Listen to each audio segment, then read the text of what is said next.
Como músico e compositor, o piano é a minha ferramenta de trabalho. Sendo um instrumento de cordas percutidas e polifónico, é como se dentro dele habitasse uma orquestra com possibilidades infindáveis.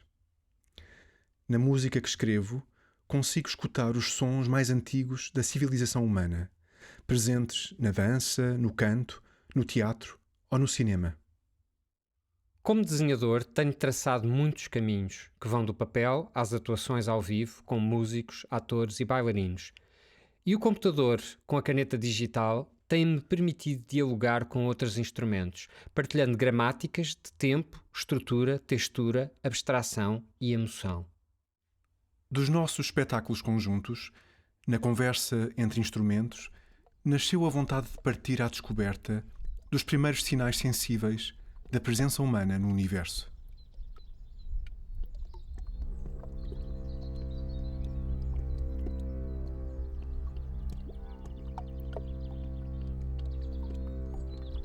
Quando é que a nossa espécie começou a criar obras de arte?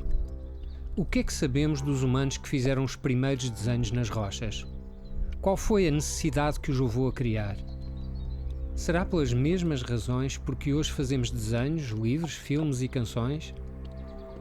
Partimos para o Vale do Rio Coa, no norte de Portugal, à procura destes vestígios. Aqui encontramos o maior e mais antigo conjunto ao ar livre de gravuras inscritas nas rochas. São cerca de 1300 painéis, em que estão representados grandes herbívoros e algumas figuras humanas, desenhados desde há 30 mil anos até aos nossos dias.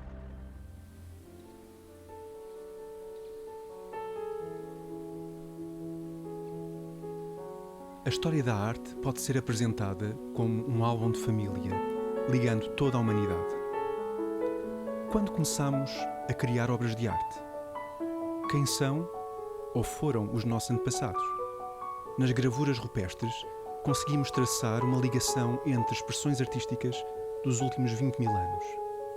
Serão as obras de arte as fotografias desse álbum? O que queríamos representar nessas gravuras?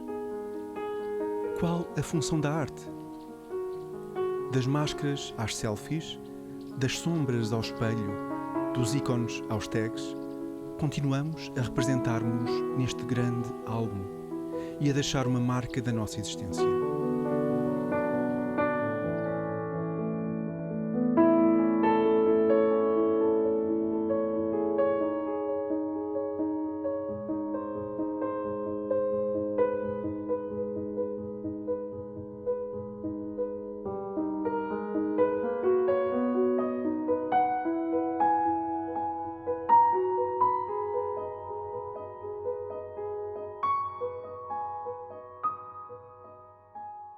Como todo fenómeno artístico, a arte tem múltiplos sentidos. E por isso nós não podemos estar à espera de uma resposta única para esta arte.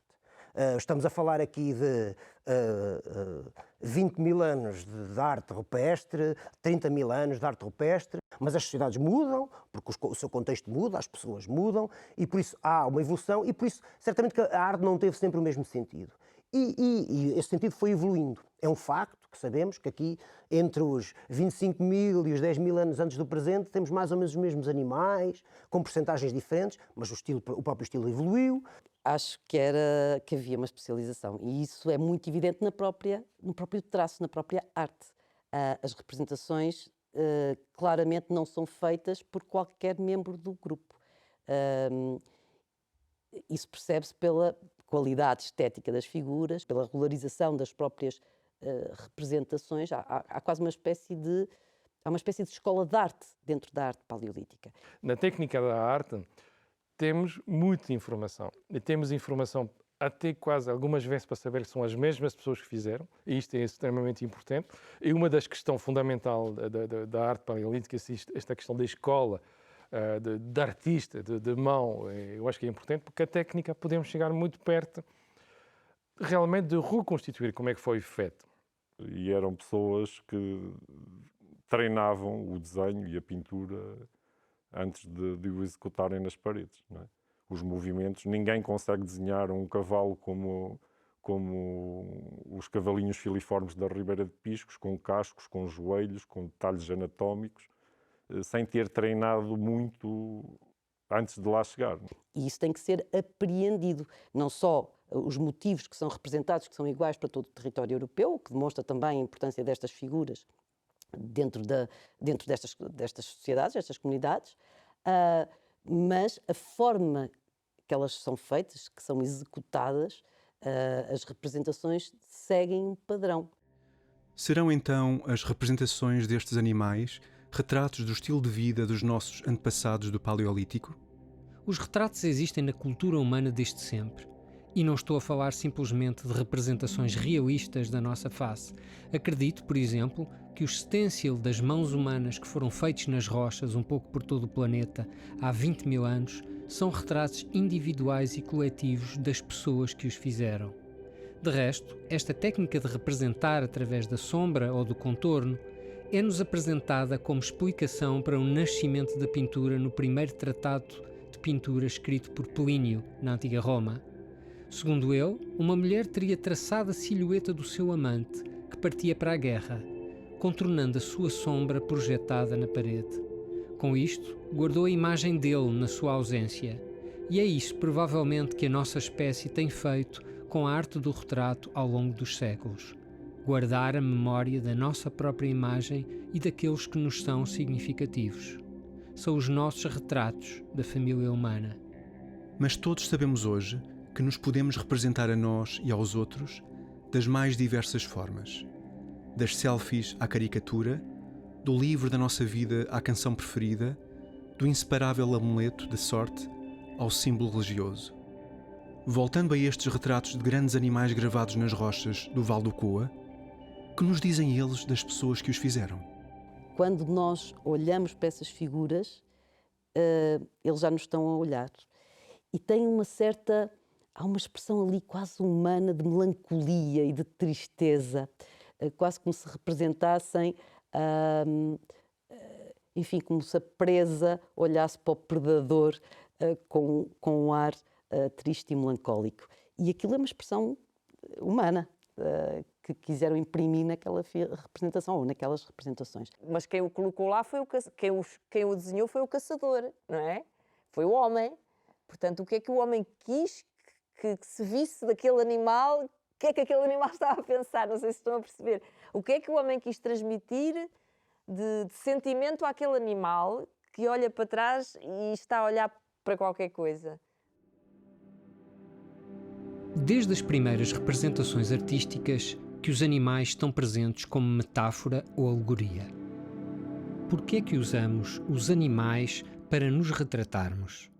Nas comunidades da Oceania, por exemplo, os rituais de iniciação dos rapazes passam efetivamente por escarificar as escamas do crocodilo no seu próprio corpo. Portanto, eles estão a representar-se enquanto crocodilo. E o crocodilo lá tem um significado muito específico e de grande força. Portanto, é um dos elementos criadores também. No Antigo Egito, há um caso que eu acho muito interessante, que tem a ver com o julgamento da alma. Portanto, quando determinada pessoa é julgada, para saber se passa ou não para o além, se o seu coração o permite ou não passar para o além, há uma figura que acompanha o julgamento, que é uma divindade, que representa as três principais ameaças do Egito: o hipopótamo, o crocodilo e o leão, reunidas numa divindade. E é essa divindade que, caso o coração efetivamente não passe, portanto, denuncie aquela pessoa que ali está e aquela pessoa não possa entrar no além, é essa divindade que irá comer o coração, digamos assim, impedindo que a pessoa entre no além.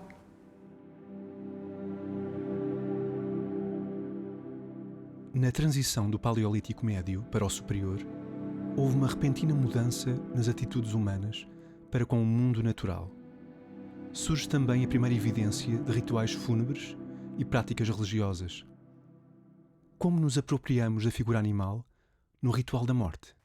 Quem olha para este touro aqui ornamentado e ainda por cima com esta expressão, não ocorre facilmente a ideia de que isto deveria transportar lá dentro um cadáver e que o destino desta exuberância plástica toda, ornamentada e tudo isto, é ser ardido. Portanto, este objeto serve para queimar. Serve para queimar. E é uma das figuras animais, que não é a única, mas é prevalecente por ser aquela que assinala o nível social superior e as castas superiores entre os hindus na Indonésia, e, portanto, ele está aqui como um objeto que parece aproximar duas coisas que são inaproximáveis uma da outra.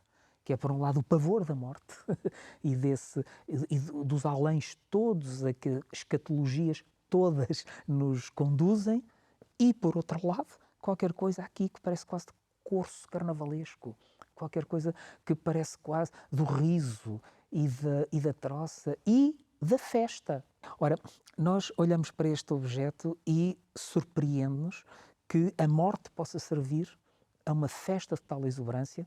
Só nos surpreende porque se calhar conhecemos poucas mortes. As mortes no mundo são festejadas, muito mais do que aquilo que nós, com os pesadelos escatológicos todos que transportamos de uma educação que historicamente nos preparou para o abismo judicial do morrer. Bom, o que nós temos aqui é um esforço de galgar as emoções que muito provavelmente são dificílimas neste momento, mas que aqui precisam de ser expulsas. Precisam de deixar a vida viver, como eu ouvi numa frase muito curiosa em tempos, dizer: é preciso deixar os mortos morrer. Desde a Antiguidade Clássica até aos dias de hoje, que usamos linguagem simbólica para descrever mitos. De que forma um monstro gigante fictício, como Godzilla, se torna um símbolo de destruição no Japão? O que é que faz o Godzilla? O Godzilla é uma força que nem é boa nem é má. A certa altura até se calhar é boa, é a natureza a revoltar-se e que destrói Tóquio. Ora, quem é que poderia inventar uma coisa tão primal, tão óbvia, um lagarto descomunal que destrói Tóquio? Quem é que podia inventar isto senão o povo que vive num território, num arquipélago, onde há terremotos? Os terremotos são de alta intensidade, são regularíssimos. Associados aos terremotos, os tsunamis e os incêndios, ao longo dos séculos. E depois, no século XX, o que sofreu 2 bombas nucleares. Nos rituais fúnebres, apropriamo-nos de objetos mágico-religiosos. Encontramo-los em todas as culturas humanas. De que maneira é que estas placas funerárias também podem ser consideradas retratos? Aquelas pequenas placas votivas que são encontradas nos monumentos funerários no sul do país, sobretudo no sul do país, portanto no sudoeste ibérico, entre Portugal e Espanha. Estas placas têm sido interpretadas ao longo do tempo, já há mais de um século, de várias maneiras. Inicialmente como ídolos, portanto como representações da deusa-mãe do Próximo Oriente, que teria chegado até cá, e cuja representação seria feita naquela placa de xisto e iria acompanhar o morto. Outra interpretação que se tem feito mais recentemente é, por exemplo, a representação de padrões de tecido que seriam identificadores de clãs, diferentes grupos familiares. À semelhança um pouco do que se vê na Escócia com os padrões dos tecidos dos quilts. Uma outra interpretação que também existe sobre este material arqueológico, sobre estas placas, é a representação das gerações de famílias através da gramática decorativa da placa. Portanto, dependendo da quantidade de elementos geométricos na placa, poderíamos estar a representar as gerações que estavam naquele monumento funerário. Poderá uma boneca transmitir valores e tradições no ato de brincar? E as bonecas com que brincamos podem também ser retratos? É ganhando a arte de fazer uma boneca que uma rapariga aprende a arte de ser uma mulher. Pronto. E porque é a fazer aquilo que ela também aprende o modo como há de fazer o seu cabelo, como há de fazer as suas miçangas, como há de fazer as suas tranças, como há de fazer os seus colares. Portanto, é a continuidade entre o objeto e o corpo humano. Elas transmitem a cadeia toda de aprendizagem, de reconhecimento, de aceitação, de entendimento do que é ser uma mulher. Entre mães para filhas, de mais velhas para mais novas, de mais ricas para mais pobres, a longa cadeia que vai atravessando gerações. Nos retratos da família humana, encontramos representações que vão do realismo ao simbólico, usando animais ou objetos mágicos. Será que a variedade dos diferentes tipos de retrato estará ligado à imensa diversidade biológica? Todas as espécies, não é, têm como estímulo primário, o estímulo primário de todas as espécies é comer e não ser comido, não é? Pronto, é chegar ao fim do dia tendo comido e, se possível, não sendo comido, não é? Pronto. E isso levou, de facto, ao aparecimento, é extraordinário, não há ainda uma explicação global perante tanta diversidade, não é? Perante milhões de espécies que existem no planeta, só há 3 formas, não é? 3 formas, não é? Em que todas se agrupam procurando resolver o problema, não é? Ou nos camuflamos e, portanto, usamos a arte do disfarce, ou somos venenosos e, portanto, somos altamente conspícuos, exibimos-nos, somos exibicionistas, porque estamos protegidos pela ligação do exibicionismo ao caráter venenoso. Portanto, se alguém tentar comer-nos, nunca mais se vai esquecer, não só não consegue, como nunca mais se vai esquecer, não é? É a palavra mais complicada de todas, que é o aposematismo, não é? E a terceira, que é fazer-se passar por outra. E esse é o mimetismo que todos já sabemos, não é?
Quando perguntamos porquê na pré-história, temos 1001 respostas e nenhuma certeza.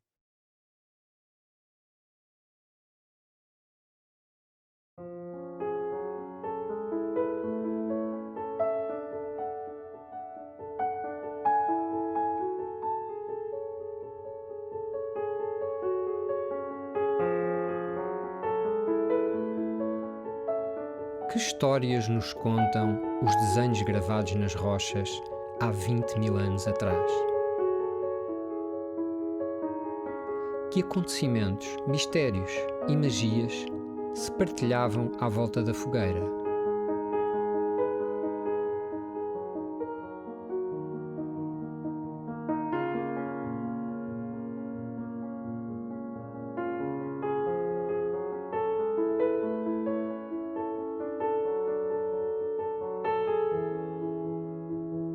Com que sonhavam essas pessoas?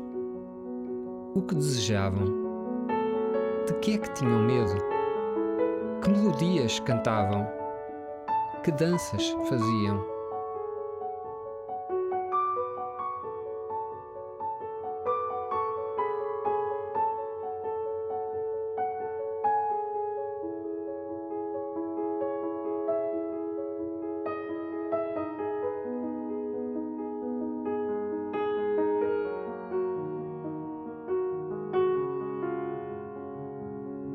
Olho as gravuras sulcadas nas rochas do Vale do Coa, observo desenhos que parecem vivos, em movimento, e fico a perguntar-me se foi aqui que começaram todas as histórias do mundo.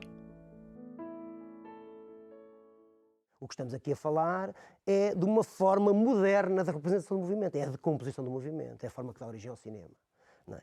E isso, de facto, aqui o Coa mostra-nos com ainda maior clareza do que, pronto, Lascaux tem isso, os Pirineus têm várias grutas que têm isso, Altamira também tem, mas aqui, de facto, isso é evidente. Ou seja, temos um conjunto de animais com 2, 3, 4 cabeças e que nos sugerem a representação do movimento. Ou seja, o que temos aqui é uma forma moderna. Ou seja, aquilo que temos aqui representado há 20.000 anos foi aquilo que foi reinventado no século XIX, já com o advento da fotografia. É que se nós quisermos representar, dar vida, não é? Porque o que está aqui a representar são seres vivos. Mas já estamos aqui num paradoxo, porque nós queremos representar animais vivos. E representamos animais vivos, até representamos se é macho, se é fêmea, às vezes em que época do ano, o veado, por exemplo. Mas ao representar um animal vivo estamos a matá-lo porque ele deixa-se mexer. Eu às vezes até desafio os miúdos a contarem a história do bode da cabeça em movimento, não é? O que é que se passou ali? O que é que o homem tentou retratar ali? Está ali uma narrativa. Está ali uma narrativa. Qual é que nós não sabemos, mas podemos inventá-la. Como é que as pessoas da Idade da Pedra, como é que os amigos da Idade da Pedra liam aquela imagem? Conseguiam ler lá vários movimentos? Pelo menos uma coisa já está lá. Ou seja, já está uma história da parede por uma razão simples.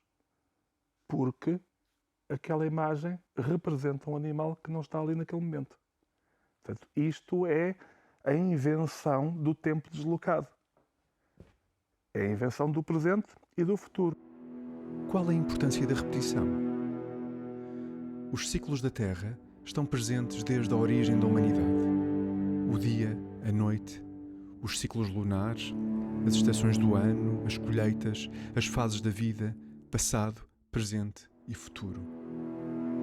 Encontramos as histórias cíclicas nas mais diferentes manifestações culturais, da Austrália com as songlines aborígenas até ao refrão de uma canção pop. De que forma então encontramos manifestações destes ciclos e repetições na arte? Podemos falar em ritmos e sons, porque o picotado, o percutir diretamente na rocha, temos um som, não é? E ao fazer tipo arado, como se fosse um arado, riscar a pedra, terá certamente um outro som diferente. Voltando às histórias, porque é que ainda hoje a tradição oral usa ritmos e rimas? Porque são fáceis de lembrar. Mas a repetição faz parte da aquisição de competências também. E, portanto, isso é uma coisa.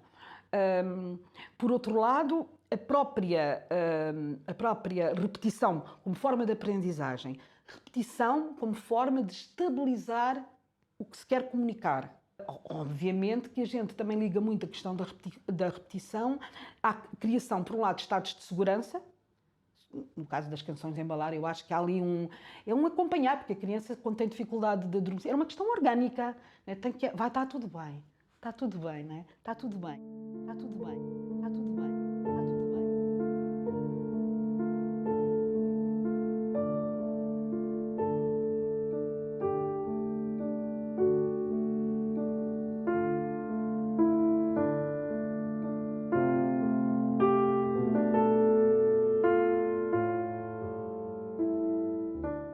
Qual a função das histórias de família? As histórias e os mitos sempre tiveram um papel simbólico essencial na cultura humana. Deuses, demónios, heróis representavam o sublime, o inexplicável, mas também a perversão e as nossas angústias maiores. Contamos o que presenciamos e ouvimos, o que foi sonhado ou vivido, e nesse processo de contar acrescentamos novidade, não nos limitamos a reproduzir uma história. Estas histórias acompanham-nos há milhares de anos, da arte rupestre ao cinema, do teatro grego à dança contemporânea. Os grandes temas da existência vão sendo revisitados num eterno retorno geracional. As histórias de família ligam o nosso presente ao passado. São também uma ponte essencial no processo de nos conhecermos, permitindo, na evolução biológica, a construção daquilo que chamamos cultura humana. Nós precisamos em cada geração, para além de toda a parte biológica que nós passamos, não é? A nossa herança genética, não é? Que vem sempre do pai e da mãe, ou no caso da nossa espécie, precisamos de passar todo esse edifício e, portanto, montamos um sistema de passagem esse edifício que é a cultura, que envolve tudo isto. Não é? É como se nós tivéssemos, durante 20 anos, uns cabos ligados, não é? E tivéssemos a absorver tudo aquilo, porque é isso que nos vai depois permitir desfrutar das nossas vidas, construirmos as vidas como quisermos. Se nós desligarmos esses cabos, hoje, se nós desligarmos esses cabos, as pessoas ficam absolutamente associais. Isso, pronto, já houve aquelas famosas crianças que foram abandonadas, ou crianças do lobo, etc, etc, que foram criadas ou que sobreviveram, nunca mais voltam a poder falar. Nunca mais voltam a poder compreender a nossa própria existência. Porquê? Porque esse é um processo que nós chamamos de coevolução entre a biologia e a cultura. E isso só existe na nossa espécie. O nosso pensamento todo é historicamente muito apertadinho. Ou seja, precisamos de todos, inclusivamente dos que já cá não estão vivos, não é? Para nos ajudar a pensar de forma livre e aberta as possibilidades das coisas, as possibilidades de revelação das coisas. Todo o processo de evolução biológica é condicionado pelo crescimento da cultura e toda a cultura é condicionada, ou condiciona, por sua vez, a nossa própria evolução biológica. A cultura como um todo dá-nos uma vantagem seletiva brutal.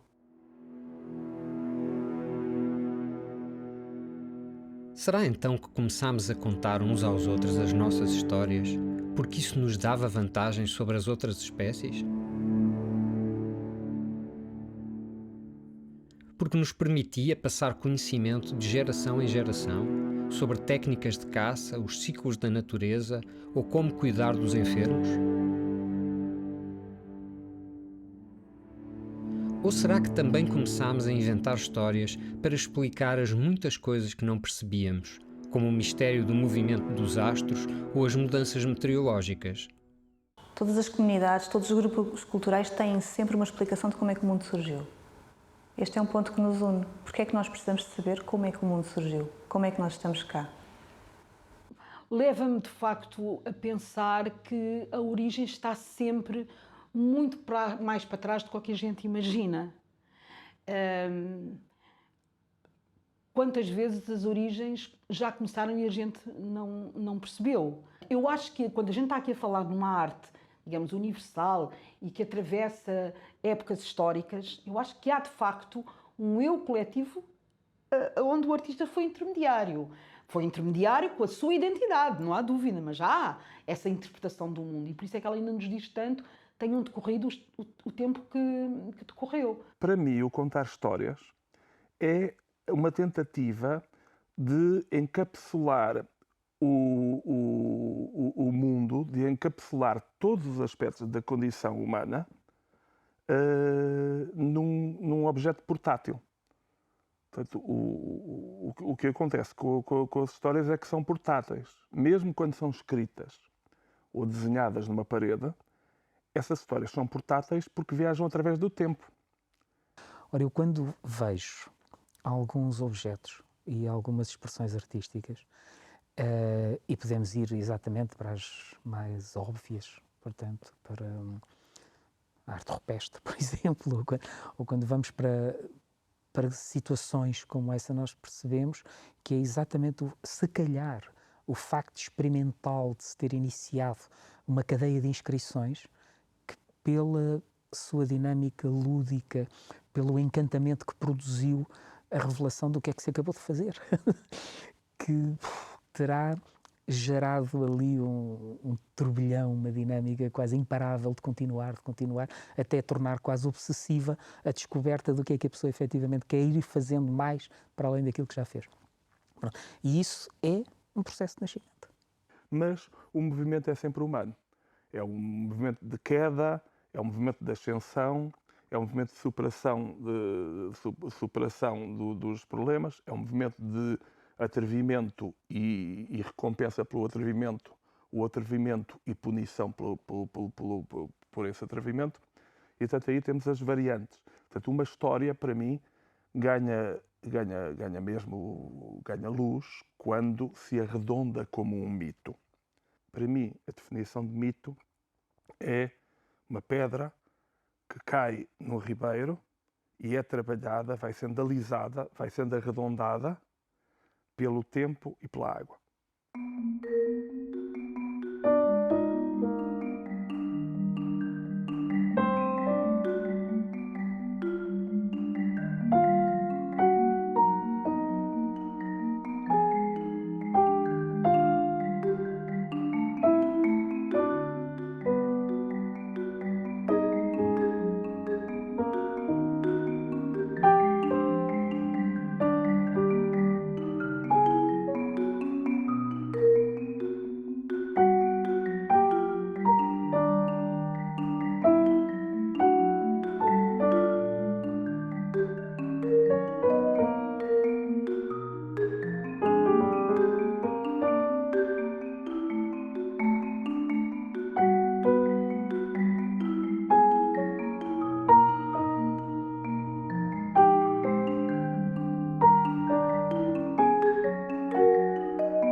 E eu penso no primeiro verso do poema da Luísa Neto Jorge, não é? Que é o poema ensina a cair.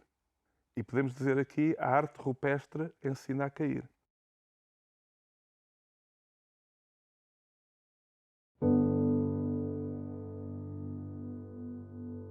Tal como muitas outras espécies no planeta, precisamos de definir e garantir o nosso território, às vezes até de guerrear por ele.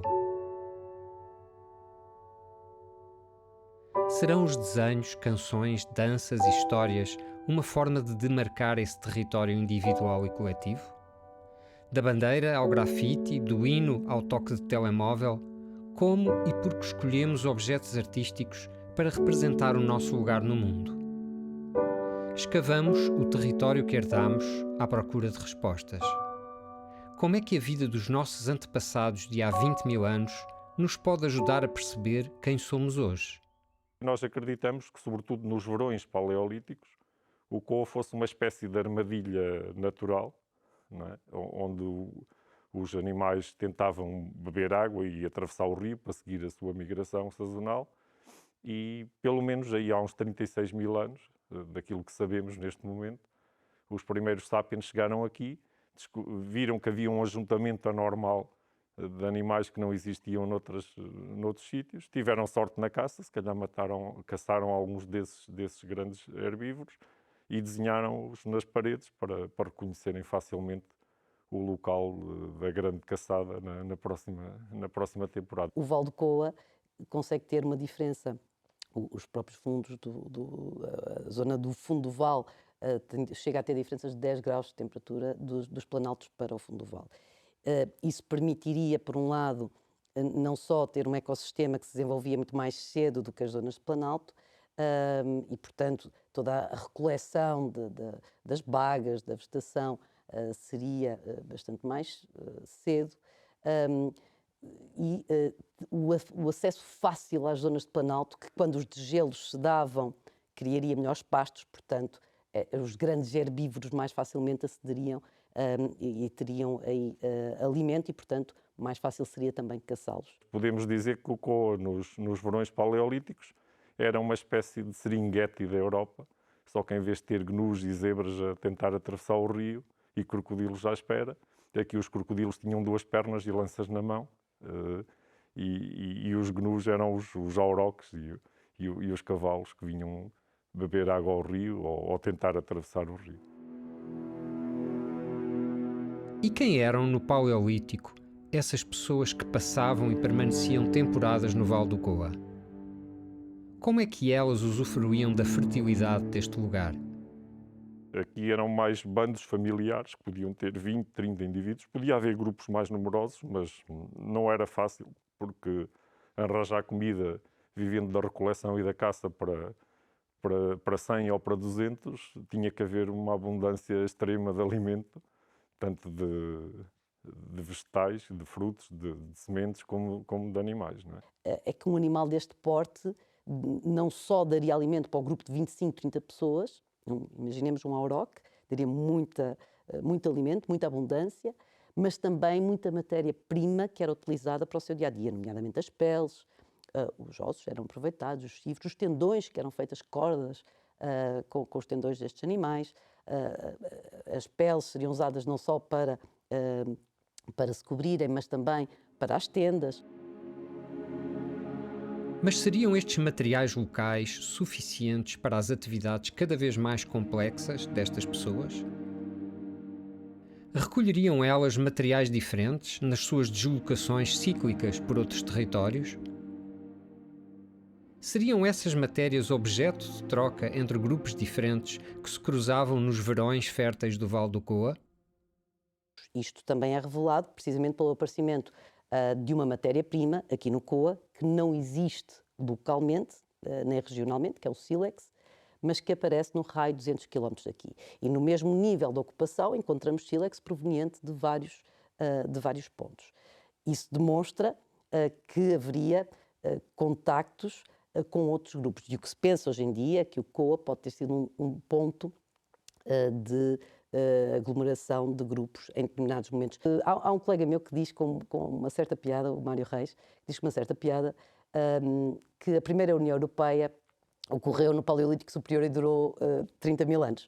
E o que se pensa é que o Coa pode ter sido um desses sítios de aglomeração e onde fariam trocas de comunicação e de conhecimentos sobre novas técnicas de caça dos animais, novos utensílios, novos venenos para as pontas de seta, traziam sílex, provavelmente levariam quartzo ou quartzito daqui, da região, e onde fariam os casamentos entre os grupos. É através desse contacto entre as pessoas, as ideias transportam-se e transmitem-se, e por isso a forma de desenhar o auroque é igual desde aqui até Lascaux.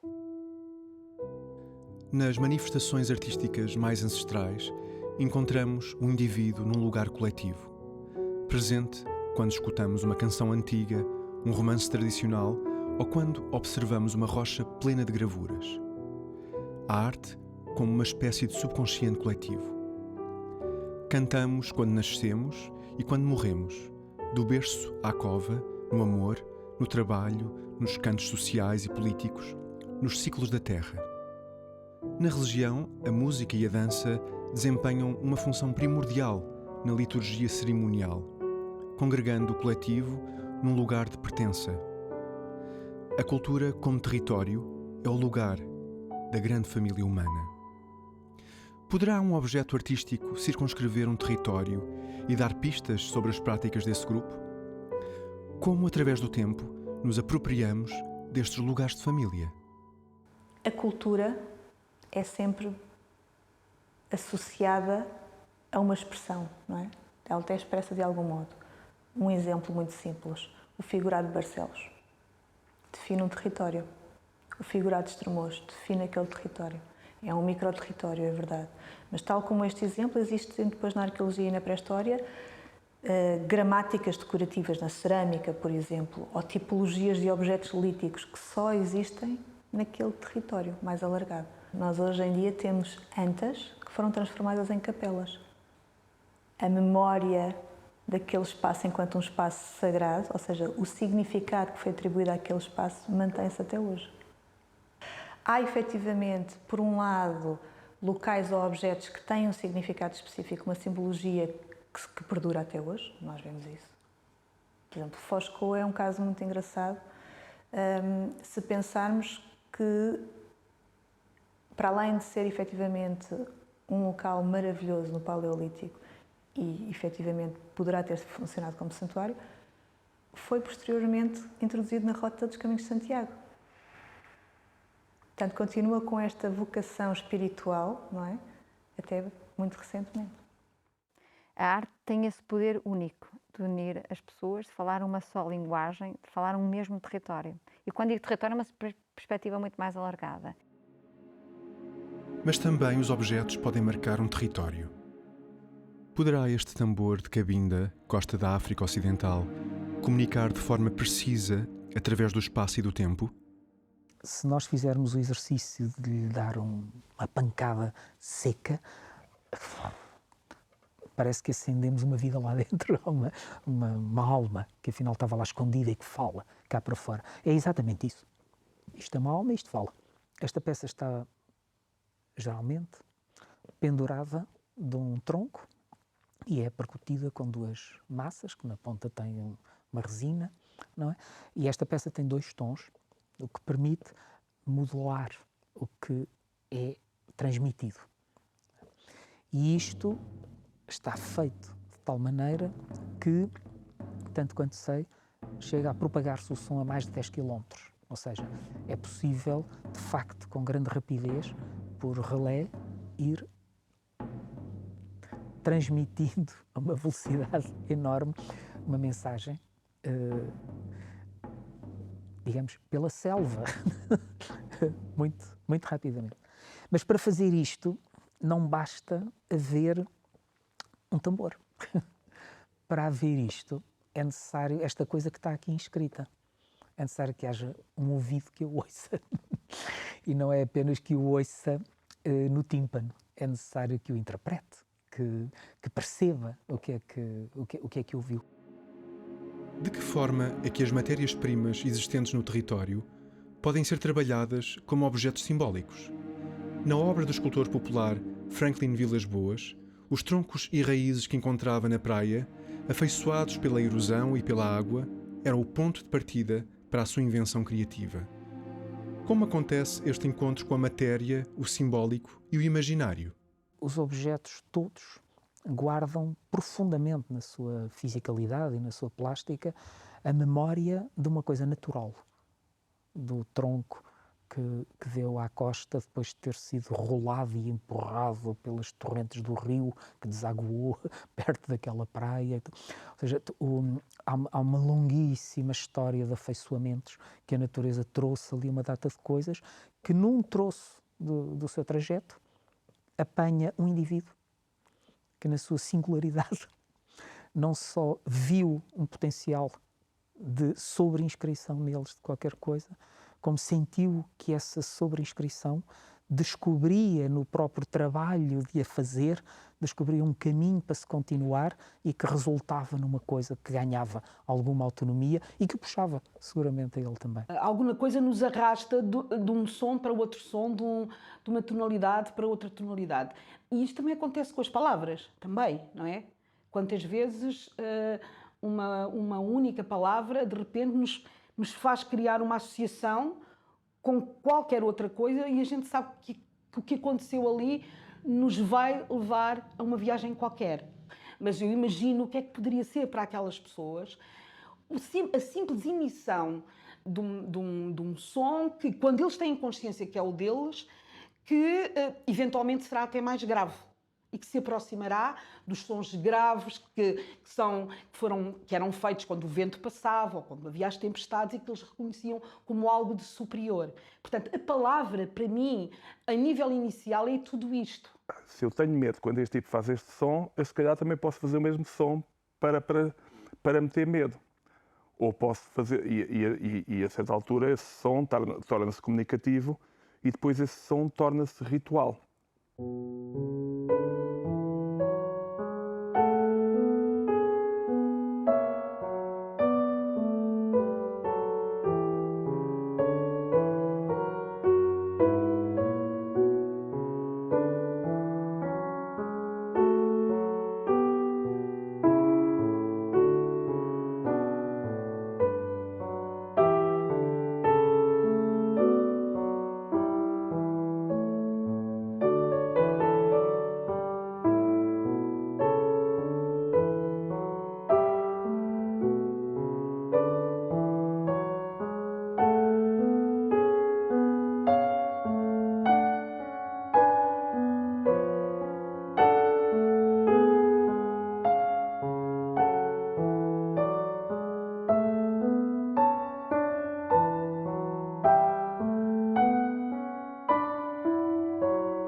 Será sempre um mistério, mas talvez seja este mistério que mantém o fascínio nesta primeira arte da humanidade.